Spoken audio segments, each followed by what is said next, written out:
नमस्कार, जय हिंद दोस्तों। स्वागत है आपका अपने YouTube channel important MCQ by Sandeep में। दोस्तों, यूपी टेट, रीट और सुपर टेट की तैयारी के क्रम में बाल विकास व शिक्षण विधियों का ये दूसरा वीडियो है। इससे पहले हम एक वीडियो आपको दे चुके हैं और अगर आपने वो वीडियो नहीं देखा है तो उसको जरूर देख लीजिए और उसके बाद ये पार्ट 2 देखिए। इसमें भी हमने पिछले वीडियो की तरह 20 प्रश्नों को समाहित किया हुआ है और इस वीडियो में भी हम जितने प्रश्न बताएंगे आपको उनसे संबंधित फैक्ट्स भी बताते चलेंगे। तो दोस्तों चलिए वीडियो को शुरू करते हैं। वीडियो को शुरू करने से पहले एक निवेदन है, अगर आपने अभी तक चैनल को सब्सक्राइब नहीं किया है तो चैनल को सब्सक्राइब करके घंटे का निशान जरूर दबा लीजिएगा ताकि ऐसे ही वीडियो आपको लगातार मिलते रहें। दोस्तों शुरुआत करते हैं पिछले वीडियो में पूछे गए विशेष प्रश्न से। तो यहाँ पर हमने पिछले वीडियो में विशेष प्रश्न पूछा था, TAT का संबंध है व्यक्तित्व परीक्षण से, अभिरुचि परीक्षण से, बुद्धि परीक्षण से या फिर इनमें से कोई नहीं। तो यहाँ पर TAT का जो संबंध है वो है आपका व्यक्तित्व परीक्षण से। पहले प्रश्न से, लिखना कौशल के चरण है। दोस्तों कौशल कितने प्रकार के होते हैं आपको मालूम है? 4 प्रकार के होते हैं। कौन कौन से होते हैं? L, S, R और W। L से हो गया लर्निंग, S से हो गया आपका स्पीकिंग, R से हो गया रीडिंग और W से हो गया राइटिंग। अब इन स्किल्स के, इन कौशल के चरण होते हैं, ठीक है। 4 प्रकार के कौशल हैं। अब यहां पर इन कौशलों के भी चरण होते हैं तो वो आपको यहां पर बताना है। देखो अगर हम बात करें लिसनिंग की तो लिसनिंग के होते हैं 12 चरण, ठीक है। और अगर हम बात करें रीडिंग की तो रीडिंग के होते हैं 18 चरण। और अगर हम बात करें स्पीकिंग की तो स्पीकिंग के होते हैं 19 चरण। और बात करें राइटिंग की तो राइटिंग के होते हैं 23 चरण। तो यहाँ पर पूछा गया लिखना कौशल के चरण है, तो लिखना क्या मतलब? राइटिंग। तो यहाँ पर ऑप्शन नंबर डी सही हो जाएगा। क्लियर है, ये चीज समझ गए। आगे बढ़ते हैं प्रश्न संख्या 2 की तरफ। क्षेत्र सिद्धांत से संबंधित शिक्षा शास्त्री कौन है? क्षेत्र सिद्धांत से संबंधित शिक्षा शास्त्री आपको बताना है। आपके सामने ऑप्शन है गैने, बंडूरा, लेविन या फिर वर्दीमर। तो यहां पर आपको क्षेत्र सिद्धांत से संबंधित, तो क्षेत्र सिद्धांत से संबंधित शिक्षा शास्त्री हैं कर्ट लेविन। Kurt Lewin. लेकिन जो बाकी के ऑप्शन हैं इनके बारे में भी बताना जरूरी है। जो गैने हैं वो संबंधित हैं अधिगम सोपानकी, अधिगम सोपानिकी, ठीक है। समझ गए बात को? आगे देखो, आगे बंडूरा जी हैं। तो बंडूरा किससे संबंधित है? ये सामाजिक अधिगम सिद्धांत से संबंधित है। सामाजिक अधिगम सिद्धांत से संबंधित है। क्लियर। लेविन का बता दिया। कर्ट लेविन किससे संबंधित है? क्षेत्र सिद्धांत से। और अगर हम बात करें वर्दीमर की तो वर्दीमर है अंतर्दृष्टि अधिगम सिद्धांत। क्लियर। वर्दीमर उसी सिद्धांत से संबंधित जिससे कोहलर और कोफका संबंधित है। यानी अगर अंतर्दृष्टि अधिगम सिद्धांत की बात आएगी तो वहां पर वर्दीमर और कोहलर और कोफका तीनों को शामिल किया जाएगा। आगे बढ़ते हैं प्रश्न संख्या 4 की तरफ। सबसे पहले बढ़ते हैं प्रश्न संख्या 3 की तरफ। प्रश्न संख्या 3 यहां पर है ZPD के जनक हैं। ZPD के जनक कौन है ये आपको बताना है। तो आपके सामने 4 ऑप्शन दे रखे हैं, वाइगोत्स्की, मेंडल, फ्रायड या फिर सिम्पसन। ठीक है। ZPD होता क्या है? ZPD ये भी समझना जरूरी है। इसका अगर फुल फॉर्म पूछे तो जोन ऑफ प्रॉक्सिमल डेवलपमेंट, ठीक। ये हो गया आपका ZPD का full form, zone of proximal development. अगर हिंदी में बात करें इसे कहेंगे समीपस्थ विकास का मंडल। इसके जनक कौन है? इसके जनक है वाइगोत्स्की। इसमें होता क्या है, देखो कोई छात्र होता है, कोई समस्या या कोई कार्य कर रहा होता है। यदि उस कार्य या समस्या का विशेषज्ञ अगर उस छात्र को मिल जाए तो वो छात्र उस कार्य में और ज्यादा अच्छे तरीके से कर पाएगा, यानी और ज्यादा अच्छी तरीके से करेगा ताकि वो समस्या बहुत जल्दी सॉल्व हो जाए या जो कार्य वो कर रहा है वो आसानी से वो कार्य को कर सके। तो ये हो गया समीपस्थ विकास का मंडल यानी ZPD। अब बात करें प्रश्न संख्या 4 की। प्रासंगिक अंतर्बोध परीक्षण में कितने कार्ड होते हैं? 20, 21, 30 या फिर 31। तो यहां पर कौन सा ऑप्शन सही होगा हमें नीचे कमेंट में बताएं कि प्रासंगिक अंतर्बोध में कितने कार्ड होते हैं। तो प्रासंगिक अंतर्बोध में कार्ड होते हैं 31। अगला यहां पर जो प्रश्न है, प्रयास व त्रुटि नियम का सर्वाधिक प्रयोग कहां होता है? आपके सामने 4 ऑप्शन हैं, हिंदी, विज्ञान, गणित या फिर सामाजिक विषय। ये आपको बताना है। तो प्रयास व त्रुटि नियम का सर्वाधिक प्रयोग किसमें होता है? गणित में होता है। आगे देखते हैं प्रश्न संख्या 6 है, वैयक्तिक भिन्नता का क्या कारण है? वंशानुक्रम, वातावरण, आयु व बुद्धि या फिर उपरोक्त सभी। देखो वैयक्तिक भिन्नता का कारण, इसका मतलब क्या होता है कि हर इंसान एक जैसा नहीं होता।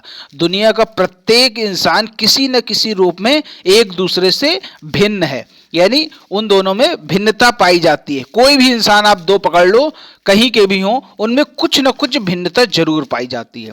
तो उसका कारण क्या क्या हो सकता है? उसका कारण होता है वंशानुक्रम, वातावरण, जाति, प्रजाति, देश, आयु, बुद्धि, परिपक्वता, लिंग भेद, शिक्षा, ये सब इसके कारण हैं। तो यहां पर पूछा जा रहा है इसका कारण कौन सा है? तो वंशानुक्रम भी है, वातावरण भी है, आयु बुद्धि भी है। तो यहां पर जो सही ऑप्शन हो जाएगा उपरोक्त सभी। क्लियर हो गई बात। आगे देखते हैं डाल्टन प्रणाली के जन्मदाता कौन है। डाल्टन प्रणाली के जन्मदाता आपको बताना है। तो देखो यहाँ पर ऑप्शन आपके सामने दे रखा है। ऑप्शन ए है मिस हेलेन, इनका पूरा नाम है मिस हेलेन पार्कहर्स्ट, और फ्रोबेल, किलपैट्रिक और जेम्स ट्रोवर। देखो डाल्टन प्रणाली के जन्मदाता कौन है? Miss Helen Parkhurst. याद रहेगा, याद रखिएगा। आगे देखते हैं संवेदी स्मृति की अवधि होती है। संवेदी स्मृति तो कितनी अवधि होती? 4 सेकंड, 5 सेकंड, 10 सेकंड, 20 सेकंड। तो संवेदी स्मृति की जो अवधि होती है वो होती है 4 सेकंड। याद रहेगा, संवेदी स्मृति की अवधि होती है 4 सेकंड। एक और स्मृति होती है जिसे कहते हैं अल्पकालीन स्मृति। अल्पकालीन स्मृति, ठीक है। और इसकी अवधि कितनी होती है? इसकी अवधि होती है 20 सेकंड। ये चीज समझ गए आप। आगे देखते हैं अगला। यहां पर जो प्रश्न है, स्मृति पर सर्वप्रथम प्रयोग किसने किया? बिने ने, पावलोव, टर्मन या फिर एबिंगहॉस? स्मृति पर सर्वप्रथम प्रयोग करने वाले महोदय हैं एबिंगहॉस। याद रहेगा। आगे देखते हैं अगला प्रश्न है, स्मृति के अंग नहीं है। स्मृति के कुल मिलाकर 4 अंग होते हैं। कौन कौन से होते हैं? सीखना, धारण करना, पुनः स्मरण और पहचान। तो यहां पर कौन सा ऑप्शन नहीं है? क्रमबद्धता। ये ऑप्शन आपका गलत है, यानी स्मृति का ये अंग नहीं है।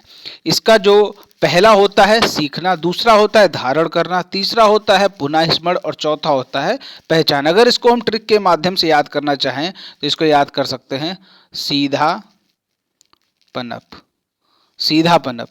सी से हो गया आपका सीखना, धा से हो गया धारण करना, और पन से हो गया आपका पुनः स्मरण, और ये पा से हो गया पहचान।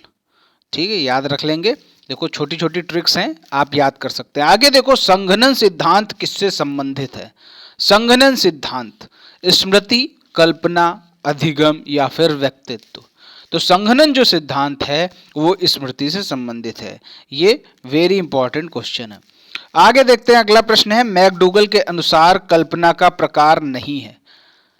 मैकडूगल ने कल्पना के प्रकार बताए हुए हैं। देखो इनके जो प्रमुख प्रकार हैं वो मैं आपको बता दूं, वो है पुनरुत्पादक, ठीक, और दूसरा है उत्पादक। अब इनके पार्ट्स किए गए हैं, उत्पादक के पार्ट्स किए गए हैं, 2 पार्ट्स किए गए हैं इनके। एक है रचनात्मक और दूसरा है सृजनात्मक। ठीक है, तो यहां पर आप देख सकते हैं सृजनात्मक दे रखा है, पुनरुत्पादक दे रखा है, उत्पादक दे रखा है, और लेकिन यहाँ पर जो रसात्मक है ये इनका नहीं है, मैकडूगल का रसात्मक नहीं। अब अगर ये कभी आ जाए कि रसात्मक है किसका, तो रसात्मक है जेम्स ड्रेवर का। जेम्स ड्रेवर ने भी कल्पना के प्रकार बताए हुए हैं, उनमें से एक प्रकार है रसात्मक जो कि जेम्स ड्रेवर द्वारा दिया गया है। ये चीज आप समझ गए। आगे देखते हैं प्रश्न संख्या 13 यहां पर है, बुद्धि का समूह कारक सिद्धांत किसने दिया? तो बुद्धि के कई प्रकार हैं, कई सिद्धांत हैं, उन सभी सिद्धांतों के जनक हैं। तो अगर आप वो जनक याद करना चाहते हैं, सिद्धांत के कौन कौन से जनक हैं, कई सिद्धांत हैं, जैसे एक कारक सिद्धांत, द्विकारक सिद्धांत, त्रिकारक, बहुकारक, समूह कारक और क्रमिक विकास, त्रिआयामी, सैंपल, विकासात्मक, इस तरह के कई बुद्धि के सिद्धांत है। अगर आप इन सभी की जनक याद करना चाहते हैं ट्रिक के माध्यम से तो नीचे कमेंट में बता दीजिएगा, इसका मैं ट्रिक आपको उपलब्ध करा दूंगा ताकि आपको सारी बुद्धि के सिद्धांत याद हो जाएं आसानी से। यहाँ पर बात करेंगे समूह कारक सिद्धांत की, अल्फ्रेड बिनेस, स्पीयरमैन, थर्स्टन या फिर थॉर्नडाइक। तो समूह कारक की जब बात आएगी तो यहाँ पर थर्स्टन ऑप्शन सही हो जाएगा। समूह कारक के जनक कौन है? थर्स्टन है। आगे बढ़ते हैं। अगला यहाँ पर जो प्रश्न है, बुद्धि सीखने की योग्यता है, ये किसका कथन है? आपके सामने 4 ऑप्शन दे रखे हैं, बकिंघम, स्पेयरमैन, डॉक्टर जे मोरे और थॉर्नडाइक। तो ये आपको बताना है बुद्धि सीखने की योग्यता है, ये किसका कथन है? ये बकिंघम का कथन है। आगे बढ़ते हैं। प्रश्न संख्या 15, पढ़े लिखे व्यक्तियों हेतु बुद्धि परीक्षण किया जाता है। ऐसे व्यक्ति जो पढ़े लिखे होते हैं उनके लिए कौन सी बुद्धि परीक्षण होता है?